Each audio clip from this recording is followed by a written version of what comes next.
ভাইটি ভণ্টিহঁত, আজি মই তোমালোকৰ আগত এটা সুন্দৰ নীতিশিক্ষামূলক সাধুকথা ক'বলৈ ওলাইছোঁ দেই। সাধুকথাটোৰ নাম হ'ল ভীমসেনৰ বিলৈ।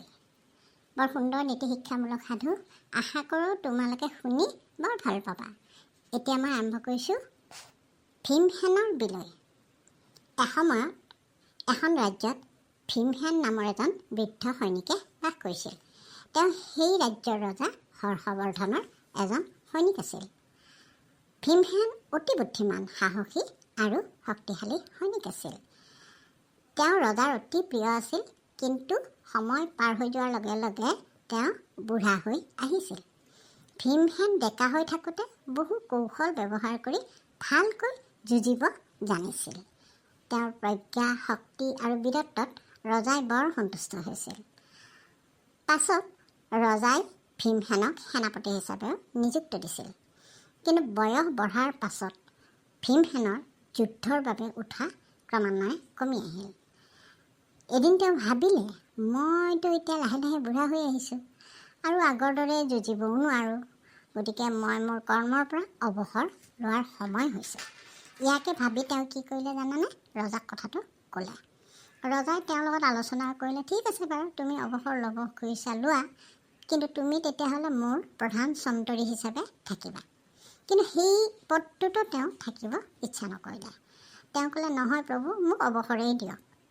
তেতিয়া আৰু ৰজাই আৰু চিন্তা কৰি, ঠিক আছে বাৰু, তুমি অৱসৰ লোৱা। তেনেকৈ তেওঁক অৱসৰ দিলে দেই। ভীমসেনে পত্নী আৰু এটি সন্তানৰ সৈতে ঘৰতে সময় কটাবলৈ ধৰিলে। তেওঁ একো কাম কৰিব বিচৰা নাছিল, বুজিছা, একদম এলেহুৱা হৈছিল আচলতে। তেওঁ এদিন হঠাতেতো অসুস্থ হৈ পৰিল। যেতিয়া তেওঁ অসুস্থ হৈ পৰিল, তেতিয়া তেওঁক দেখুৱাবৰ কাৰণে চহৰৰ কিছুমান ভাল বেজ, কবিৰাজ ইত্যাদি আনি তেওঁক দেখুওৱা হ'ল। তেওঁলোকে আহি পেলাই তেওঁৰ কিছুমান দিহা পৰামৰ্শ দিলে, দৰৱ দিলে, খাবৰ কাৰণে উপযুক্ত আহাৰ গ্ৰহণ কৰিব দিলে। কিন্তু তথাপিও গোটেইখিনি কৰাৰ পিছতো তেওঁ সুস্থ নহ'ল, তেওঁ দুৰ্বল হৈয়ে থাকিল। এদিন আকৌ কি হ'ল জানানে? এদিন ৰাতিপুৱা তেওঁৰ পত্নী আৰু সন্তানে তেওঁলোকৰ আত্মীয় এজনৰ বিয়া খাবলৈ চহৰলৈ গুচি গ'ল। যেতিয়া চহৰলৈ গুচি গ'ল, ভীমসেনতো তেতিয়া অকলে থাকিবলগীয়া হ'ল ঘৰত। তাৰপিছত অকলে ঘৰত থাকোঁতে সেইদিনাখন সন্ধিয়া ভীমসেনৰ বৰ ভোক লাগিল আৰু পাকঘৰত কি আছে বিচাৰি গ'ল। তাৰপিছত দেখে ইটো দাঙি চাই সিটো দাঙি চাই, হাই, একো দেখোন খোৱা বস্তুৱেই নাই। তেওঁ মানে ভাগ্যক ধিয়াই পেলাই নিজে নিজে ক'লে, উফ ৰাম, মোৰ যে ইমান বেয়া দিন আহিছে ঐ প্ৰভু। মোৰ দৰে এজন দুখীয়া বৃদ্ধই এতিয়া বস্তু বাহানি, শাক পাচলি কিনি আনিম ঘৰতে, তাৰপিছত আকৌ মই ৰান্ধিম আৰু মই খাম। এনেকুৱা মোৰ বেয়া দিন পৰিছেনে প্ৰভু?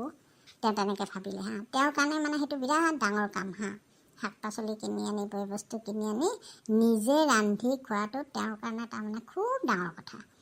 এনেকুৱা তেওঁৰ মানসিকভাৱে এনেকুৱা তেওঁ হ'ল। ভীমসেনে এইটো কথা ভাবিলে একোতো নায়েই ঘৰত খোৱা বস্তু, গতিকে লাহে লাহে বজাৰলৈকে যাওঁ। এনেকৈ তেওঁ মানে আমন জিমনকৈ বজাৰলৈ গৈ আছিল। হঠাতে তেওঁতো কি হ'ল জানে? ৰাস্তাত এটা কলৰ বাকলি পৰি আছিল। সেই কলৰ বাকলিটোতো তেওঁ পিছলি পৰিল। পিছলাৰ লগে লগে তেওঁ ধুমকৈ যেতিয়া পৰিল, তেওঁ একেবাৰে বিষত কেঁকাবলৈ ধৰিলে, চিঞৰিবলৈ ধৰিলে।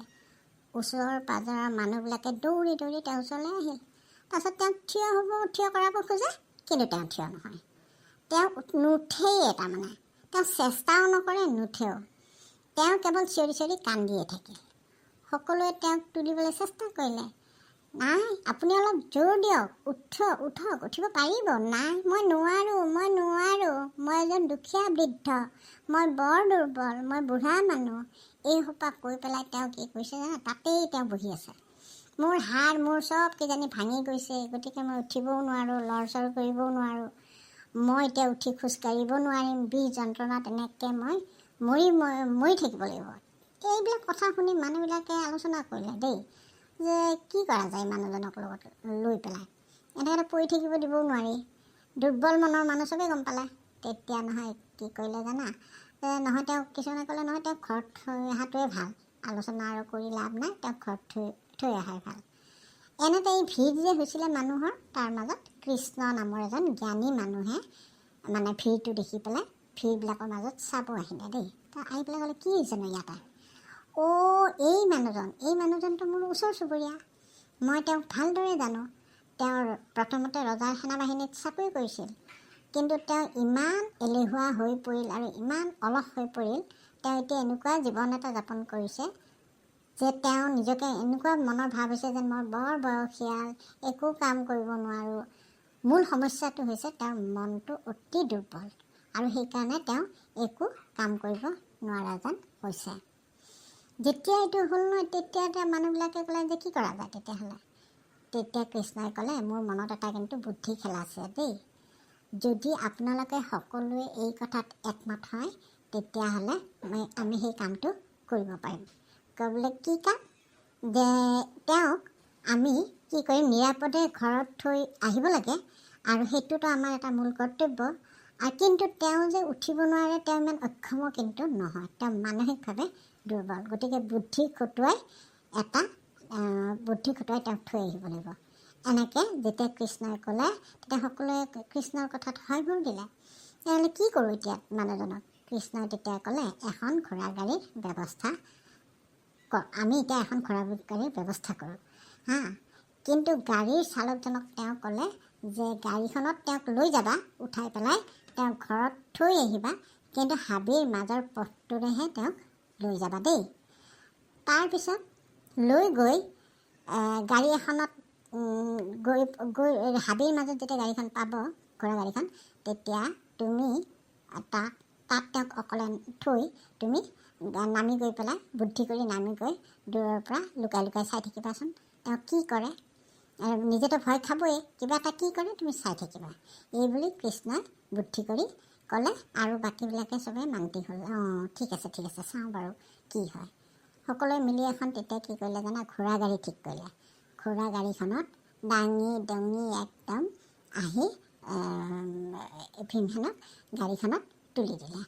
তুলি দি ভীমসেনক যেতিয়া গাড়ীখনত তুলি দিলে, তেতিয়া হাবিৰ মাজেৰে ঘোঁৰা চালকে লৈ গ'ল লৈ গৈ থাকোঁতে কি হ'ল জানা, মাছমান পাওঁতে তেওঁ কি কৰিলে, গাড়ী চালকজনে ক'লে যে মই অকণমান বাহিৰৰ পৰা আহোঁ, অকণমান সময় আপুনি গাড়ীখনতে থাককচোন, মই অকণমান হেৰি কৰি আহোঁ, বাটৰ তাৰপৰা আহোঁ বুলি কৈ পেলাই কিবা এটা অজুহাত দেখুৱাই সি নামি গ'ল। নামি গৈ পেলাই নাহে ৰৈ ভীমসেনে অকলে গাড়ীখনত বহি আছে। খুব খং উঠিল ভীমসেনৰ। আৰে কি ইমান সময় নাহে কিয়? তাৰপিছত আন্ধাৰো হ'ব ধৰিছে দেখোন, ই নাহে, মোক অকলে ইয়াতে হাবিখনত ঘোঁৰাটোৰ লগত থৈ দিছে। তাৰপিছত বহি আছে এনেতে কিছু সময় পিছত তেওঁ সিংহৰ গৰ্জন শুনিবলৈ পালে। সিংহৰ গৰ্জন শুনাৰ লগে লগে তেওঁ সেই হাবিখনত সিংহৰ গৰ্জন অকলশৰে ভয়ত তেওঁ কান্দিব ধৰিলে। হে ভগৱান, মোক সহায় কৰক প্ৰভু, মোক সহায় কৰক। কোনোবাই মই বুঢ়া কালত মই কিমান বিপদত পৰিছোঁ, মোক সহায় কৰক, আপোনালোক কোনে ক'ত আছে? আৰু ঘোঁৰা ৰখীয়াজনো নাই, আহক প্ৰভু, কোনোবা আহক, মোক ৰক্ষা কৰক। এনেকৈ বিৰাট চিঞৰিলে, কিন্তু কোনোতো আগবাঢ়ি নাহিল। কোনো আগবাঢ়ি নহা দেখি তেওঁ মনে মনে ভাবিলে, সিংহটো যদি মোৰ ওচৰ চাপি আহিছে, কি হ'ব তেতিয়াহ'লে? তেওঁতো ভয়তে বুকু ধপধপাব ধৰিলে। তেওঁ ভাবি একদম খৰখেদাকৈ একদম ঘোঁৰা গাড়ীখনৰ পৰা নামি নিজৰ প্ৰাণ বচাবলৈ তেওঁ দ্ৰুত গতিত দৌৰিব ধৰিলে। কিন্তু সেই ঘোঁৰা চালকজনে কি কৰিলে জানা, সেই ডাঙৰ গছ এজোপাৰ আঁৰত লুকাই তেওঁলৈ চাই আছিল। চোৱা, তেতিয়া এই ঘটনাই কি বুজালে, যে ভীমসেন দৰাচলতে মানসিকভাৱেহে দুৰ্বল আছিল। তেওঁ ইমান বুঢ়াও নহয়, ইমান দুৰ্বলো নহয়, ইমান নিষ্ক্ৰিয়ও নহয়, কিন্তু তেওঁ নিজে সদায় অসহায় অনুভৱ কৰিছিল। মই বুঢ়া এনেকৈ ভাবিছিল। যাৰ পৰিস্থিতিৰ কাৰণে তেওঁ আজি কি হ'ল, তেওঁ এনেকুৱা এটা পৰিস্থিতিত পৰিলে যে তেওঁৰ মানসিক আভ্যন্তৰীণ শক্তি ব্যৱহাৰ কৰিবৰ কাৰণে তেওঁ নামি একদম দৌৰি বিপদৰ পৰা নিজৰ জীৱন ৰক্ষা কৰিবৰ কাৰণে দৌৰিবলৈ সক্ষম হ'ল। তেতিয়া এই গছৰ ডালত লুকাই ঘোঁৰা চালকজনে চাই আছিলে।